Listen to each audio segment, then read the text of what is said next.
Welcome to my YouTube channel HU commerce by HP.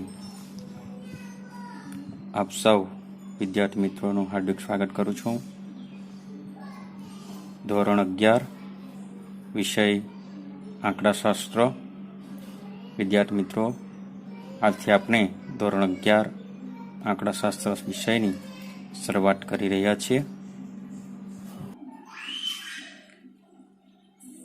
ધોરણ 11 આંકડાશાસ્ત્રમાં કુલ 9 પ્રકરણ છે, જે પૈકી આપણે સૌ પ્રથમ પહેલું ચેપ્ટર શરૂઆત કરીએ, માહિતીનું એકત્રીકરણ. પ્રકરણ નંબર 1, માહિતીનું એકત્રીકરણ, કલેક્શન ઓફ ડેટા. વિષય વસ્તુ. આ પ્રકરણની અંદર કઈ કઈ બાબતોની માહિતી આપણે મેળવવાની છે તે જોઈએ. પ્રથમ તો આંકડાશાસ્ત્રનો ઉદ્ભવ અને વિકાસ. વિશ્વ કક્ષાએ તથા ભારત દેશની અંદર આંકડાશાસ્ત્રનો ઉદ્ભવ ક્યારથી થયો અને કેવી રીતે વિકાસ પામ્યો તેની માહિતી. ડેટાના પ્રકારો, સંખ્યાત્મક માહિતી અને ગુણાત્મક માહિતી પૈકી પ્રાથમિક માહિતી અને ગૌણ માહિતી, અર્થ અને તફાવત.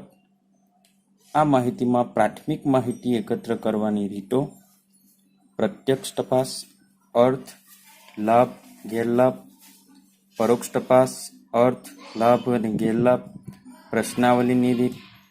પ્રશ્નાવલીની રીતના 3 પ્રકાર, આદર્શ પ્રશ્નાવલીના લક્ષણો, ટપાલ દ્વારા પ્રશ્નાવલી, આગણક દ્વારા પ્રશ્નાવલી. અને પ્રાથમિક માહિતી અને બીજી માહિતી છે ગૌણ માહિતી. એમાં ગૌણ માહિતીના પ્રાપ્તિ સ્થાનો ક્યાંથી પ્રાપ્ત થાય છે અને ગૌણ માહિતી ઉપયોગ કરતી વખતે રાખવી પડતી સાવચેતીઓ. પ્રથમ ટોપિક છે આપણો આંકડાશાસ્ત્રનો ઉદ્ભવ અને વિકાસ.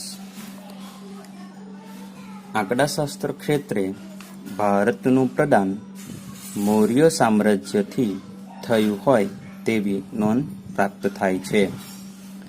મોગલ સમ્રાટ અકબરના શાસન દરમિયાન મોગલ સામ્રાજ્યની વહીવટી અને મુલકી સેવાઓને અનુરૂપ ઉચ્ચ કક્ષાની પ્રસ્થાપિત થયેલ આંકડાશાસ્ત્ર પદ્ધતિનો ઉલ્લેખ અબુલ ફઝલ રચિત આઈને અકબરીમાં થયેલો જોવા મળે છે.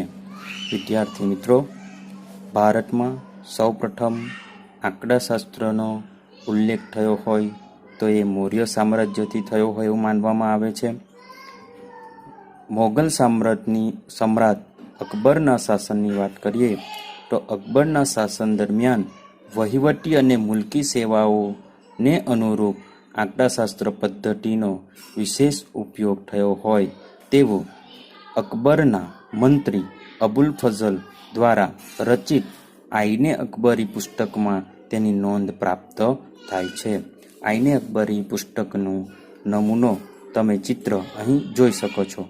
આવા આઈને અકબરીના પુસ્તકની અંદર વહીવટી અને મુલકી સેવાઓના જે કાર્યો થતા હતા તેનો હિસાબ રાખવા માટે આંકડાશાસ્ત્ર પદ્ધતિનો ઉપયોગ વિશેષ કરવામાં આવતો હતો.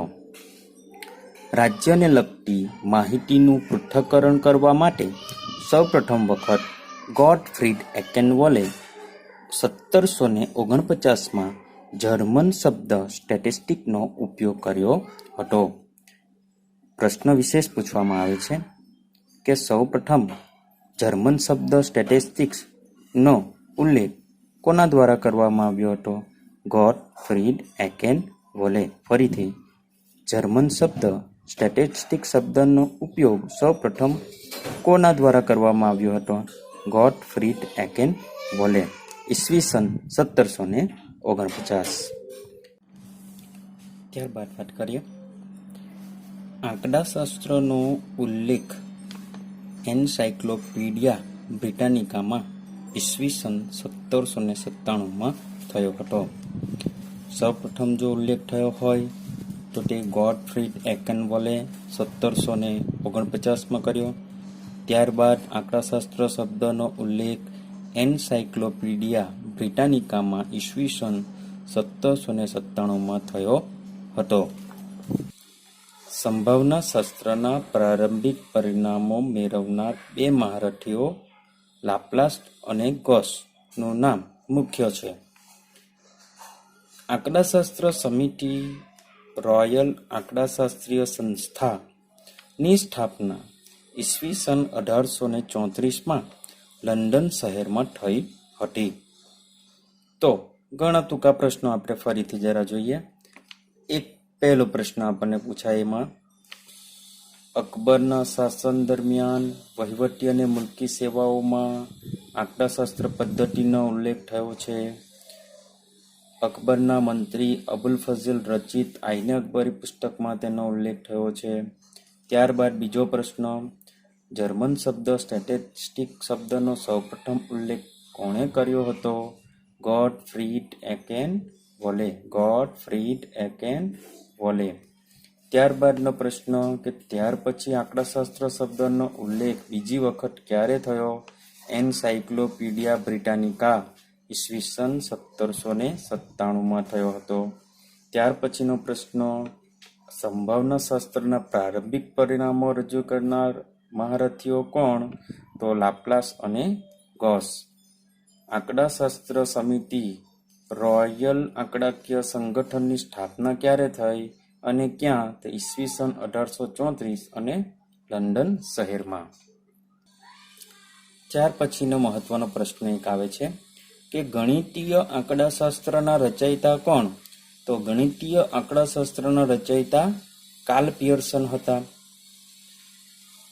ગેલ્ટન અને કાર્લ પિયર્સને ગણિતીય આંકડાશાસ્ત્રનો ઉપયોગ વિજ્ઞાન, ઉદ્યોગ અને રાજકારણમાં કર્યો હતો.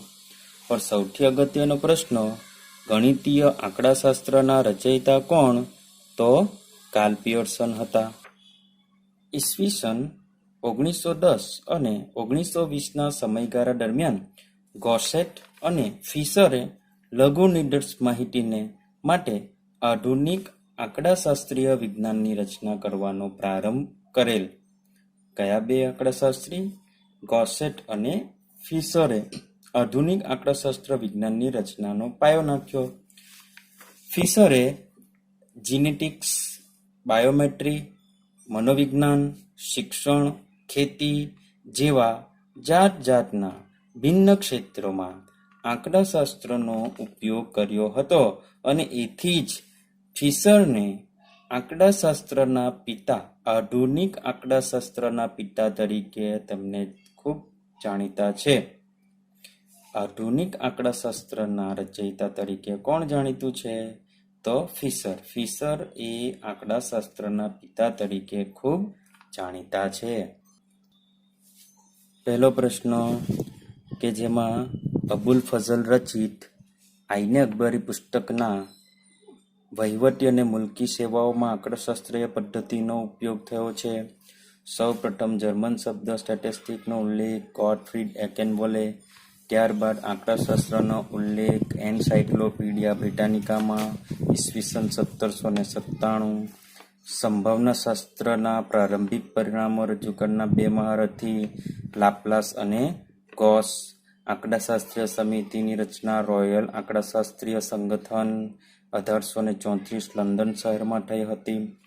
ગેલ્ટન અને કાર્લ પિયર્સને ગણિતીય આંકડાશાસ્ત્રનો ઉપયોગ વિજ્ઞાન, ઉદ્યોગ અને રાજકારણમાં કર્યો. તેથી ગણિતીય આંકડાશાસ્ત્રના રચયિતા તરીકે કાર્લ પિયર્સનને ઓળખવામાં આવે છે. ગણિતીય આંકડાશાસ્ત્રના રચયિતા કાર્લ પિયર્સન. ફિશરે જેનેટિક્સ, બાયોમેટ્રી, મનોવિજ્ઞાન, શિક્ષણ, ખેતી જેવા જાતના ભિન્ન ક્ષેત્રોમાં આંકડાશાસ્ત્રનો ઉપયોગ કર્યો હતો અને એથી જ ફિશરને આંકડાશાસ્ત્રના પિતા તરીકે ઓળખવામાં આવે છે. ભારતમાં આંકડાશાસ્ત્રનો વિકાસ. ભારતના જાણીતા આંકડાશાસ્ત્રી પી.સી. મહાલનોબિસ દ્વારા ભારતીય આંકડાશાસ્ત્રીય સંસ્થા ISI ઇન્ડિયન સ્ટેટિસ્ટિકલ ઇન્સ્ટિટ્યૂટની સ્થાપના ઈસવીસન 1931માં કોલકાતા ખાતે થયેલ. સૌથી મહત્વનો એક પ્રશ્ન આવે છે, ભારતના આંકડાશાસ્ત્રમાં સૌથી મહત્વનો ફાળો કયા આંકડાશાસ્ત્રીએ આપ્યો છે? તો પી.સી. મહાલનોબિસે આધુનિક આંકડાશાસ્ત્રના વિકાસમાં ભારતીય આંકડાશાસ્ત્રી પી.સી. મહાલનોબિસનો ફાળો મહત્વનો છે. તેમણે આંકડાશાસ્ત્રીય સંસ્થાની સ્થાપના કરેલ છે. ભારતીય આંકડાશાસ્ત્રીય સંસ્થા Indian statistical institute ISI Indian statistical ઇન્સ્ટિટ્યૂટની સ્થાપના 1931માં કોલકાતા ખાતે કરેલ છે. તેમણે ઈસવીસન 1941માં કોલકાતા યુનિવર્સિટીમાં સૌ પ્રથમ અનુસ્નાતક કક્ષાએ આંકડાશાસ્ત્ર વિષયની શરૂઆત કરી હતી.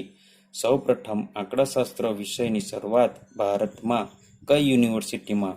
કોલકાતા યુનિવર્સિટીમાં સૌ પ્રથમ અનુસ્નાતક કક્ષાએ કરવામાં આવી, ઈસવીસન 1941. પહેલો પ્રશ્ન, ભારતના આધુનિક આંકડાશાસ્ત્રના વિકાસમાં કોનો ફાળો મહત્વનો છે? પી.સી. મહાલનોબિસ. તેમણે કઈ સંસ્થાની સ્થાપના કરી? ભારતીય આંકડાશાસ્ત્રીય સંસ્થા, ઈસવીસન 1931, તો કલકત્તા ખાતે. 1950માં મહાલનોબિસ દ્વારા પ્રસ્તુત કરેલ રાષ્ટ્રીય નિદર્શ તપાસ નેશનલ સેમ્પલ સર્વે ને સરકાર દ્વારા માન્ય કરવામાં આવી અને માહિતી એકત્રીકરણનો પ્રથમ તબક્કો ઓક્ટોબર 1950માં શરૂ થયો. અન્ય સંસ્થા ભારતીય ખેતી વિષયક આંકડાશાસ્ત્ર સંશોધન સંસ્થા Indian agriculture statistic research institute IASRIનું પણ ભારતમાં આંકડાશાસ્ત્રના વિકાસમાં ખૂબ જ યોગદાન રહેલું છે. ક્રોક્સ્ટન અને કાઉન્ડનના મતે આંકડાશાસ્ત્રની વ્યાખ્યા. એક અગત્યનો પ્રશ્ન આ પણ છે કે ક્રોક્સ્ટન અને કાઉન્ડનના મતે આંકડાશાસ્ત્ર એટલે શું? તો આંકડાશાસ્ત્ર એ વિજ્ઞાન છે જે આંકડાકીય માહિતીનું એકત્રીકરણ, પૃથ્થકરણ અને અર્થઘટન કરે છે. ખૂબ જ સરસ વ્યાખ્યા આપી છે. ક્રોક્સ્ટન અને કાઉન્ડનના મતે આંકડાશાસ્ત્ર એટલે આંકડાશાસ્ત્ર એ વિજ્ઞાન છે જે આંકડાકીય માહિતીનું એકત્રીકરણ, પૃથ્થકરણ અને અર્થઘટન કરે છે.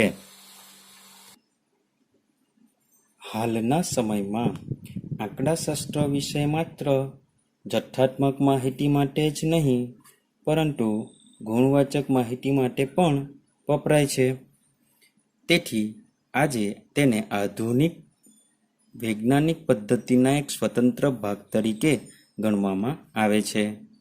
ઔદ્યોગિક આંકડાશાસ્ત્ર અને આંકડાશાસ્ત્રની એક શાખા કાર્યાત્મક સંશોધનનો ઉપયોગ બીજા વિશ્વયુદ્ધ દરમિયાન મિલિટરી પ્રોજેક્ટમાં થયો હતો.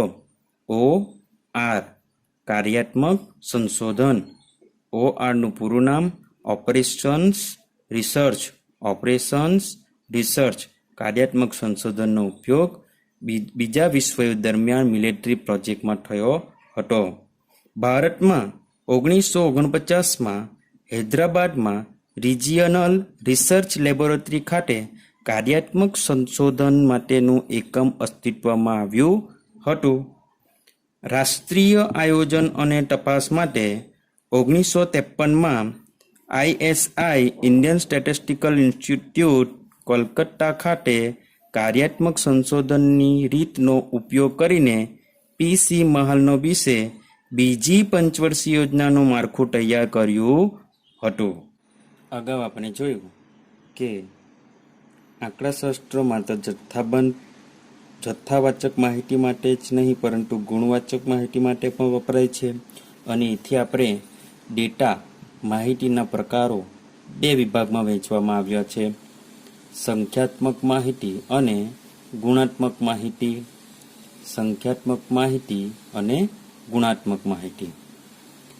સૌથી પહેલા આપણે સમજીશું સમષ્ટિ એટલે શું. સમષ્ટિ એટલે શું? અભ્યાસ હેઠળ આવતા એકમોના સમૂહને સમષ્ટિ કહેવામાં આવે છે. અભ્યાસ હેઠળ આવતા એકમોના સમૂહને સમસ્તી કહેવામાં આવે છે. દાખલા તરીકે એક ફેક્ટરીના કામદારોના જીવન ધોરણ વિશે અભ્યાસ કરવો હોય તો તે ફેક્ટરીના બધા જ કામદારોનો સમૂહ આ અભ્યાસ માટેની સમસ્તી બને છે. તો બીજો પ્રશ્ન, સમસ્તીનું કદ એટલે શું? તો સમસ્તીના એકમોની કુલ સંખ્યાને સમસ્તીનું કદ કહે છે. સમસ્તીના એકમોની કુલ સંખ્યાને સમસ્તીનું કદ કહે છે. દાખલા તરીકે આપણે કહ્યું કે જે કામદારોના સમૂહનો આપણો સમસ્તી છે એ કામદારોના સમૂહ એટલે કે ફેક્ટરીમાં કુલ 700 કામદારો કામ કરે છે તો આ ફેક્ટરીની સમસ્તીનું કદ કેપિટલ N કેટલા એકમોનું છે? 700 એકમોનું છે. વિદ્યાર્થી મિત્રો, તો આ બાબત આપણે બંને પ્રશ્ન બરાબર ખ્યાલ રાખીશું. પહેલો પ્રશ્ન કે સમસ્તી એટલે શું? તો અભ્યાસ હેઠળ આવતા એકમોના સમૂહને સમસ્તી કહેવામાં આવે છે. બીજો પ્રશ્ન, સમસ્તી કદ એટલે શું? સમસ્તીના એકમોની કુલ સંખ્યાને સમસ્તીનું કદ કહે છે. અને સમષ્ટિ કદને કયા સંકેત વડે દર્શાવવામાં આવે છે? તો કેપિટલ N વડે દર્શાવવામાં આવે છે. સમસ્તી બે પ્રકારની હોય છે. એક શાંત સમસ્તી હોય છે અને બીજી અનંત સમસ્તી હોય છે. પહેલી છે શાંત સમસ્તી અને બીજી છે અનંત સમસ્તી. શાંત સમસ્તી જે સમસ્તીના ઘટકોની સંખ્યા મર્યાદિત, પરિમિત કે શાંત હોય તેને શાંત સમસ્તી કહે છે. જે સમસ્તીના ઘટકોની સંખ્યા મર્યાદિત કે પરિમિત કે શાંત હોય તેને શાંત સમસ્તી કહે છે. તો અનંત સમસ્તી એટલે શું? તો કે જે સમસ્તીના ઘટકોની સંખ્યા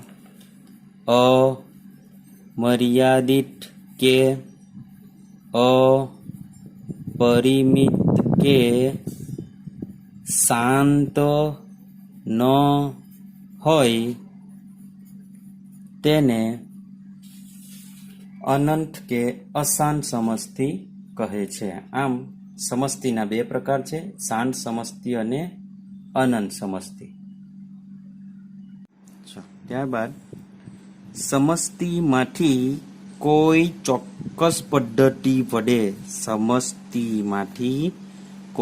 ચોક્કસ પદ્ધતિ વડે પસંદ કરેલ એકમોના સમૂહને નિદર્શ કહેવામાં આવે છે. તો ત્યાર પછીનો પ્રશ્ન આવે છે મિત્રો, નિદર્શ એટલે શું? તો સમસ્તીમાંથી કોઈ ચોક્કસ પદ્ધતિ વડે પસંદ કરેલ એકમોના સમૂહને નિદર્શ કહેવામાં આવે છે. તો નિદર્શ કદ એટલે શું? તો કે નિદર્શના એકમોની કુલ સંખ્યાને નિદર્શ કદ તરીકે ઓળખવામાં આવે છે. પહેલો પ્રશ્ન, બીજો આપણે એક પ્રશ્ન જોયો કે ભાઈ નિદર્શ એટલે શું? તો નિદર્શ એટલે આપણે શું કહ્યું કે સમસ્તીમાંથી કોઈ ચોક્કસ પદ્ધતિ વડે પસંદ કરેલ એકમોના સમૂહને નિદર્શ કહે છે. તો નિદર્શ કદ એટલે શું? તો કે નિદર્શના એકમોની કુલ સંખ્યાને નિદર્શનું કદ કહે છે અને નિદર્શ કદને સ્મોલ n વડે દર્શાવવામાં આવે છે. તો પ્રશ્ન પહેલો, સમસ્તી એટલે શું? અભ્યાસ હેઠળ આવતા એકમોના સમૂહને. સમસ્તી કદ એટલે શું? સમસ્તીના એકમોની કુલ સંખ્યાને સમસ્તીનું કદ કહે છે. ત્યારબાદ કે સમસ્તીના કેટલા પ્રકાર? તો બે, શાંત સમસ્તી અને અનંત સમસ્તી. નિડર્સ એટલે શું? સમષ્ટિમાંથી કોઈ ચોક્કસ પદ્ધતિ વડે પસંદ કરેલા એકમોના સમૂહને નિડર્સ કહે છે. તો નિડર્સ કદ એટલે શું? નિડર્સના એકમોની કુલ સંખ્યાને નિડર્સનું કદ કહે છે. ત્યાર પછી એક પ્રશ્ન બીજો એક આવે છે કે ભાઈ આ જે સમષ્ટિ અને નિડર્સ દ્વારા જે માહિતી એકત્ર કરવાની છે તે એકત્ર કરેલ માહિતી માટેના ચલો. તો ચલ ના પ્રકારો કેટલા છે? તો ચલના 2 પ્રકારો છે. પહેલું સંખ્યાત્મક ચલ અને બીજું ગુણાત્મક ચલ. આ ચલ દ્વારા એકત્ર કરવામાં આવતી માહિતી એ પણ 2 પ્રકારની છે. પહેલી સંખ્યાત્મક માહિતી અને બીજું ગુણાત્મક માહિતી. સંખ્યાત્મક અને ગુણાત્મક માહિતીને સમજતા પહેલા આપણે સંખ્યાત્મક ચલ એટલે શું? તો કે જે ચલને સંખ્યાવાચક સ્વરૂપે દર્શાવવામાં આવે છે તે સંખ્યાત્મક ચલ છે. તો ગુણાત્મક ચલ એટલે શું? તો કે જે ચલને સંખ્યાવાચક સ્વરૂપે દર્શાવવામાં આવતો નથી પરંતુ ગુણધર્મ દ્વારા એટલે કે ગુણ લક્ષણ દ્વારા દર્શાવવામાં આવતો હોય તો તેને ગુણાત્મક ચલ કહે છે. તો આમ ચલના 2 પ્રકાર છે, સંખ્યાત્મક ચલ અને ગુણાત્મક ચલ. સંખ્યાત્મક ચલ એટલે કે જે ચલને સંખ્યાવાચક સ્વરૂપમાં દર્શાવી શકાતો હોય તો તે સંખ્યાત્મક ચલ છે, અને ગુણાત્મક ચલ એટલે જે ચલને સંખ્યાવાચક સ્વરૂપમાં દર્શાવી શકાતો નથી, જે ચલ ગુણધર્મ આધારિત છે એટલે કે ગુણ લક્ષણ દ્વારા દર્શાવવામાં આવતો હોય તો તેને ગુણાત્મક ચલ કહે છે. અને એ પ્રમાણે કહીએ તો સંખ્યાત્મક માહિતી એટલે શું? તો કે જે માહિતી સંખ્યાત્મક ચલ દ્વારા એકત્ર કરવામાં આવી હોય, જે માહિતી સંખ્યાત્મક ચલ દ્વારા એકત્ર કરવામાં આવી હોય તો તેવી માહિતીને સંખ્યાત્મક માહિતી કહે છે. અને જે માહિતી ગુણવાચક ચલના આધારે મેળવવામાં આવી હોય તો તેવી માહિતીને ગુણાત્મક માહિતી કહેવામાં આવે છે.